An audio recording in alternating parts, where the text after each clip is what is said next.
So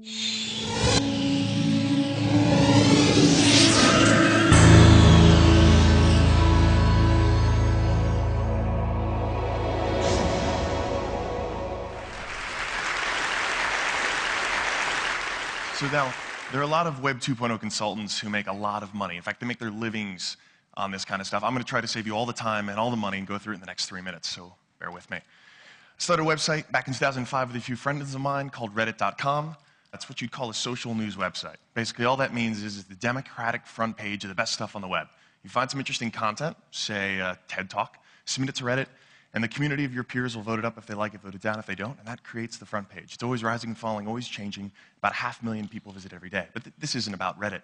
This is actually about discovering new things that pop up on the web. Because over the last 4 years, we've seen all kinds of memes, all kinds of trends get born right on our front page. But this isn't even about Reddit itself. It's actually about humpback whales. Well, okay, technically it's actually about Greenpeace, which is an environmental organization that wanted to stop the Japanese government on their whaling campaign. These humpback whales were getting killed. They wanted to put an end to it. And one of the ways they wanted to do it was to put a tracking chip inside one of these humpback whales. But to really kind of personify the movement, they wanted to name it. So in true web fashion, they put together a poll where they had a bunch of very erudite, very thoughtful, cultured names.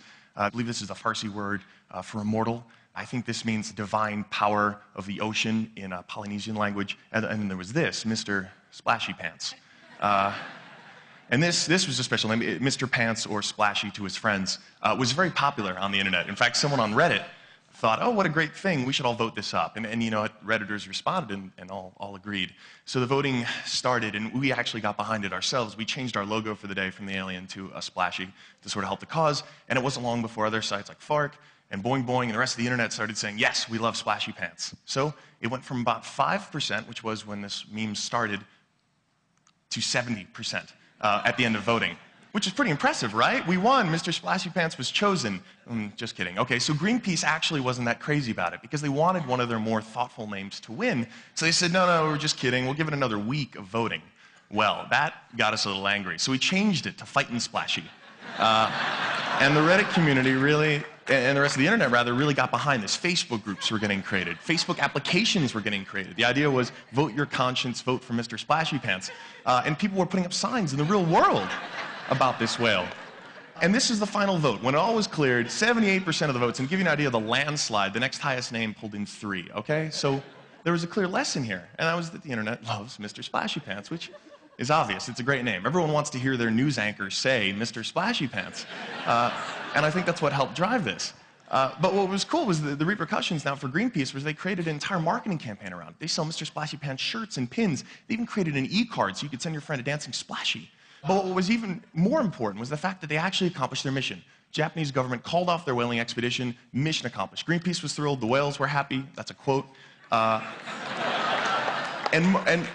And actually, Redditors in the internet community were happy to participate, but they weren't whale lovers. A few of them certainly were. But we're talking about a lot of people who were just really interested and really caught up in this great meme. And in fact, someone from Greenpeace came back on the site and thanked Reddit for their participation. But this wasn't really out of altruism. This was just out of interest in doing something cool. And this is kind of how the internet works. And this is that great big secret. Because the internet provides this level playing field. Your link is just as good as your link, which is just as good as my link. As long as we have a browser, anyone can get to any website, no matter how big a budget you have. That is, as long as we can keep net neutrality in place. The other important thing is that it costs nothing to get that content online now. There are so many great publishing tools that are available. It only takes a few minutes of your time to actually produce something, and the cost of iteration is so cheap that you might as well give it a go. And if you do, be genuine about it. Be honest. Be upfront. And one of the great lessons that Greenpeace actually learned was that it's okay to lose control. It's okay to take yourself a little less seriously, given that even though it's a very serious cause, you could ultimately achieve your final goal. And that's the final message that I want to share with all of you, is that you can do well online, but no longer is the message going to be coming from just the top down. If you want to succeed, you've got to be okay to just lose control. Thank you.